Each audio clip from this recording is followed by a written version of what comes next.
que vous allez bien. Je vous retrouve aujourd'hui dans une nouvelle vidéo qui sera une vidéo DIY. Ça fait très longtemps que j'ai pas fait ce thème de vidéo sur ma chaîne et pour 2017 je me suis dit que j'allais commencer une série en fait de DIY sur différents thèmes. Aujourd'hui ce sera une vidéo DIY côté déco slash organisation pour le bureau. Donc il y aura 5 DIY inspiration Pinterest très simple, très rapide et qui nécessite des choses qui coûtent vraiment pas cher. Je vous mettrai d'ailleurs tout ce que j'ai utilisé en barre d'infos si ça peut vous intéresser. Et j'ai principalement choisi le thème doré en fait, donc il y aura beaucoup de doré sur cette vidéo, mais après vous choisissez en fonction des couleurs que vous préférez tout simplement. J'espère en tout cas que cette vidéo vous plaira et que ça pourra vous donner quelques petites idées et je vous laisse avec la suite. On commence par le premier DIY hyper basique et facile, mais vu que c'est une vidéo déco bureau, je me suis dit que c'était logique en fait de l'inclure. Donc on aura besoin d'un ancien tapis de souris, d'une feuille à motif, de la colle et d'un rouleau de papier adhésif transparent. Pour commencer, donc on aura besoin d'avoir une feuille en fait au même motif, pas du tout, aux mêmes dimensions que le tapis. Donc là il suffit en fait de tracer comme ici en servant du tapis en question comme modèle. Je suis très nulle en voix off pour les DIY, je sais pas expliquer mais je pense que vous comprenez. Et je répète donc la même opération avec le rouleau adhésif et je coupe tout ça. Une fois que c'est fait, on va pouvoir coller notre feuille sur le tapis, donc soit avec de la colle classique, soit avec du scotch double face, c'est beaucoup mieux, on n'a pas le temps, on n'attend pas que ça sèche en fait. Et mais comme par hasard, je l'ai pas trouvé le jour où j'en avais besoin. Donc là en fait, on colle bien la feuille. D'ailleurs, j'ai pas précisé, mais il faut une feuille un petit peu cartonnée en fait, ou bien même du tissu, ça fonctionne aussi. Et dernière étape, donc je recouvre avec le film transparent pour protéger le tapis et éviter qu'il s'abîme. Et je me suis servi d'une petite carte en fait pour qu'il n'y ait pas de bulles.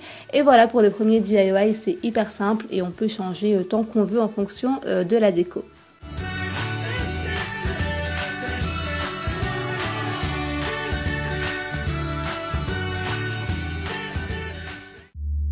DIY cette fois-ci ce sera des pots de rangement, donc soit pour les stylos et crayons comme ici, mais on peut aussi s'en servir pour les pinceaux make-up tout simplement. Donc pour le matériel il nous faut une boîte de conserve, une bombe de peinture dorée, un rouleau adhésif de protection et de l'adhésif motif marbre. Je vous mettrai le lien en barre d'infos d'ailleurs si ça vous intéresse. Première étape, on va protéger donc toute la surface qu'on souhaite pas peindre. Donc ici en l'occurrence, j'ai choisi en fait d'avoir juste la partie inférieure en doré et j'en ai fait un second aussi un peu différent, vous le verrez par la suite. Donc on va bomber toute cette partie. Une fois que la peinture a bien séché, on peut donc retirer le scotch et on va pouvoir recouvrir le reste avec le marbre. Donc pour ça, tout d'abord, j'ai mesuré bien évidemment la partie vide, on va dire. Donc j'ai coupé un rectangle en fait aux dimensions de cette petite partie que vous voyez ici. Et ensuite, il suffit juste de bien coller tout ça, voilà, tout simplement. Je pense que vous aurez compris le principe. Et je trouve que ça rend super bien avec le doré et même avec une peinture style rose gold, je pense que ça aurait pu faire hyper joli aussi. Et comme je vous l'ai dit, pour ranger des pinceaux maquillage, ça peut être aussi une bonne idée. Comme vous l'avez vu, ça coûte vraiment pas cher et c'est assez pratique.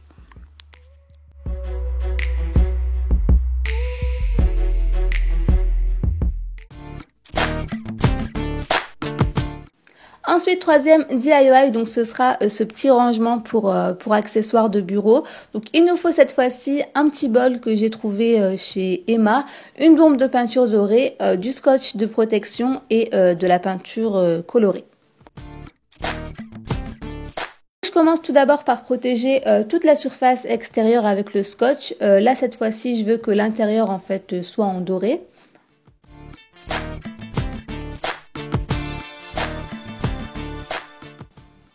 Une fois que le scotch est bien placé, on va pouvoir bomber toute cette partie et on obtient par la suite ceci et je vais ensuite pouvoir retirer le scotch.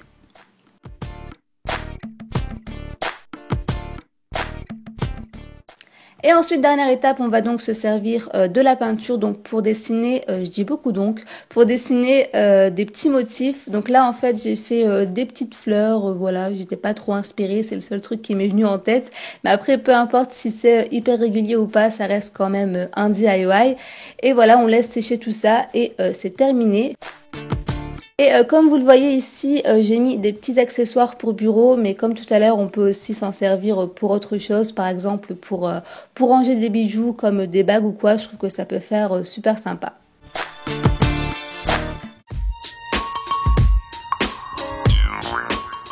On passe au quatrième DIY que je trouve trop mignon. Je le voyais hyper souvent sur Pinterest et du coup j'avais envie de le reproduire.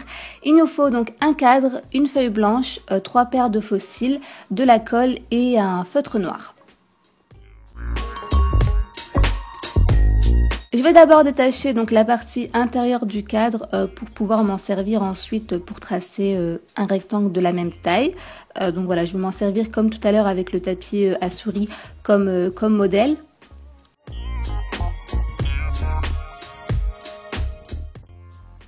Une fois que c'est fait et qu'on a notre support, on va pouvoir placer les faux cils à l'endroit qu'on veut. Donc comme vous le voyez ici, j'essaie de faire en sorte que ce soit bien droit et de les placer des plus naturels aux plus dramatiques, on va dire.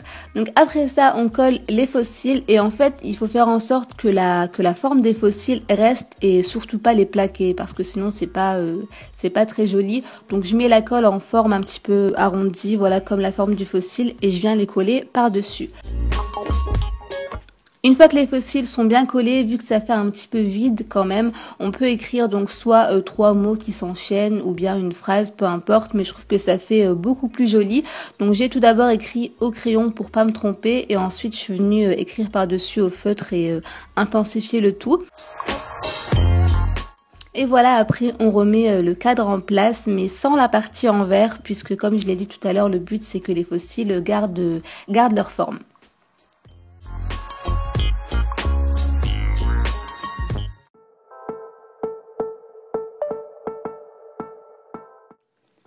Dernier DIY, donc là on va customiser une horloge hyper classique. Donc pour le matériel il nous faut une horloge bien évidemment, une bombe de peinture dorée et de l'adhésif marbre, donc le même que tout à l'heure. Première chose à faire donc c'est de détacher toutes les parties qu'on souhaite bomber donc en doré. Donc là c'est la partie extérieure et les aiguilles que j'ai choisies.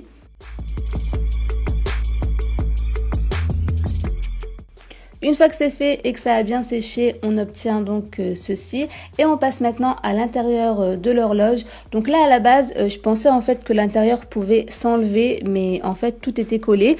Du coup je me suis dit qu'au lieu d'arracher tout ça, j'allais plutôt retracer le cercle au compas. Donc je l'ai tracé sur l'adhésif en marbre et après il reste plus qu'à le coller tout simplement, c'est beaucoup plus facile. Et j'ai mis 2 couches en fait d'adhésif parce que je trouvais qu'on voyait les chiffres à travers et que c'était pas très joli. Je remets donc toutes les pièces en place et voilà, le DIY est terminé. Et je sais pas vous mais je trouve que c'est une façon super sympa de customiser une horloge, sachant que j'ai vu des sites où il y avait des horloges assez similaires alors qu'on peut on peut facilement la faire chez soi.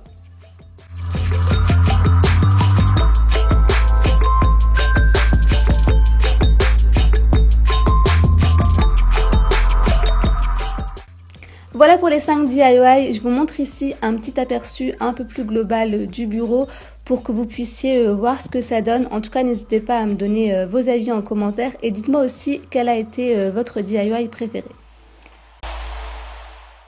Donc voilà pour la vidéo d'aujourd'hui, j'espère qu'elle vous aura plu. N'hésitez pas en tout cas à me dire tout ça en commentaire si vous voulez voir plus de vidéos DIY sur ma chaîne. N'hésitez pas aussi à mettre un petit pouce bleu si vous avez aimé la vidéo. Si vous reproduisez un DIY, vous pouvez bien évidemment partager tout ça avec moi sur les réseaux sociaux. Je vous mettrai tout en barre d'infos comme d'habitude. Je vous fais des gros bisous et je vous dis à très vite pour une nouvelle vidéo.